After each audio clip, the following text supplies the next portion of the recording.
Well, the Northern Blues are one of those teams that you would say are in the mix, Stoney. Is that the best you could say about They're them? They're seventh of the minute. In the mix. In the mix. They're in the mix. Yeah.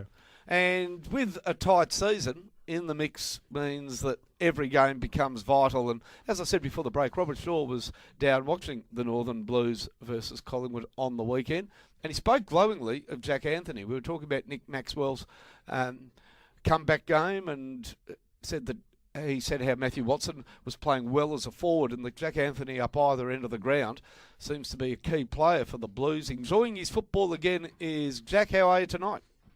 Good, guys. How are you going? Good. Saw he made special comment of you, which was great on Sunday morning, and said that this is a guy, of course, remember, that kicked 50 goals for Collingwood in 2009, and the football world was at Jack's feet. And I guess it can be at times a frustrating journey, but he noted that you seem to be really enjoying your footy again and playing good football. Is that how you feel?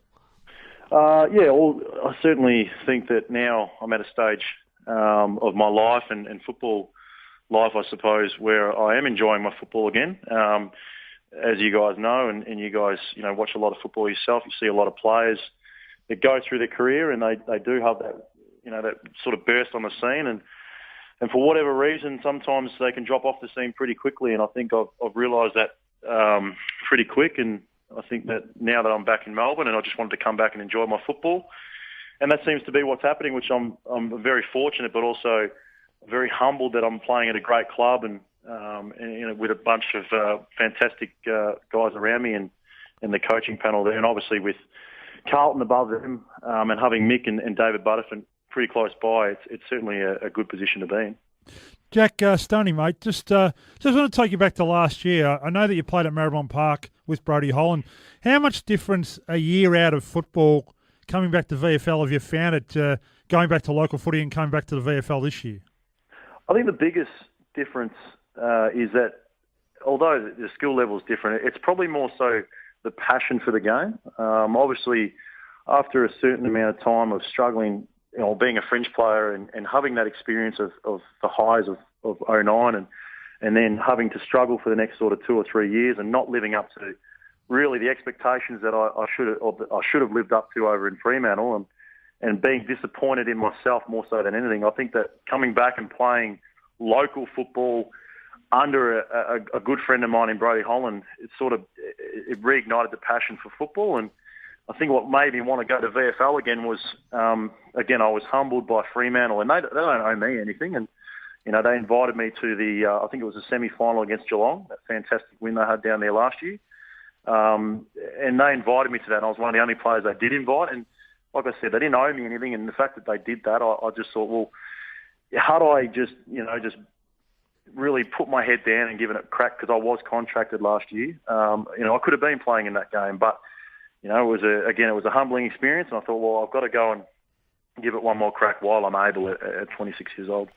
Aligned football clubs are an interesting place to play footy, Jack. You've come back to give football your best go and seem to be really enjoying it, but it's, for you, a single-minded task. You play your best footy for Northern Blues each week.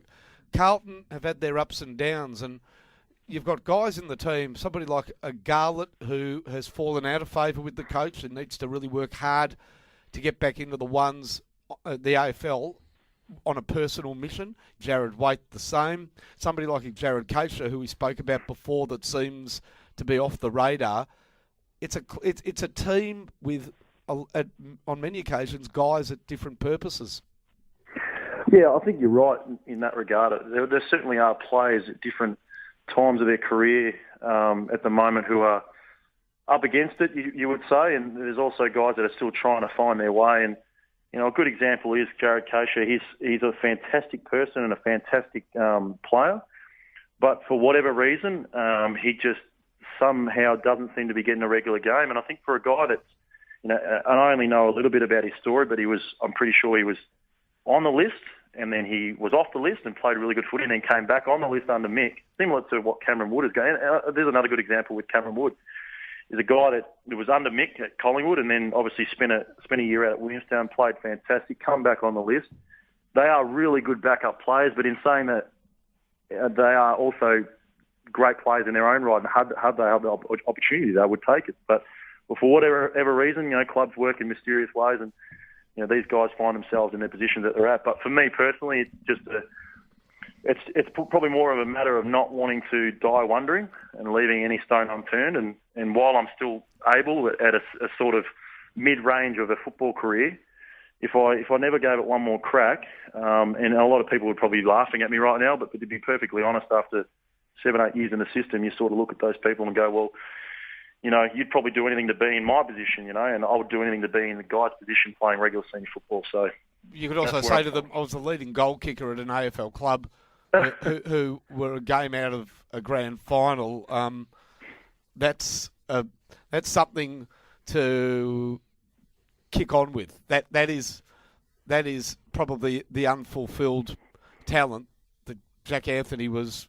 He led the Collingwood goal kicking well ahead of Cloak and all the others. So, Jack, just as we say goodbye, This journey has had it all. And if you still maintain that love of football at the end of the journey, wherever it takes you, you would be ideal because you're highly intelligent, play a welfare role. There are spots in football for people that have seen it all and fought on resiliently like yourself. Would you be interested in something like that? Of course. And like I said, if football isn't to work out for me at a senior level, I would certainly look at another avenue into a football club, because I believe in some sort of capacity that I would have something to give. I mean, currently at the moment, I pride myself on being sort of in the sports development side of thing with a business of my own, which I like, sort of passing down some sort of experiences that I've had, and I certainly don't believe that I'm reinventing the wheel or that I'm anything special. But if there's something that I can help a young fellow with, and in some way boost his chances of being drafted, well, then I'll pursue that the best that I can. So from whatever capacity it is in the future, whether it's at senior level or as a coaching level or development level, I'm quite happy and content with the way I'm heading. So for everybody that heard the name Jack Anthony and said, what happened to him? Didn't he fall off the football radar? There's a whole lot more to Jack Anthony, and you'll hear a lot of him, I'm sure, in the future. Jack, thanks for joining us tonight. Thanks, guys. I appreciate it.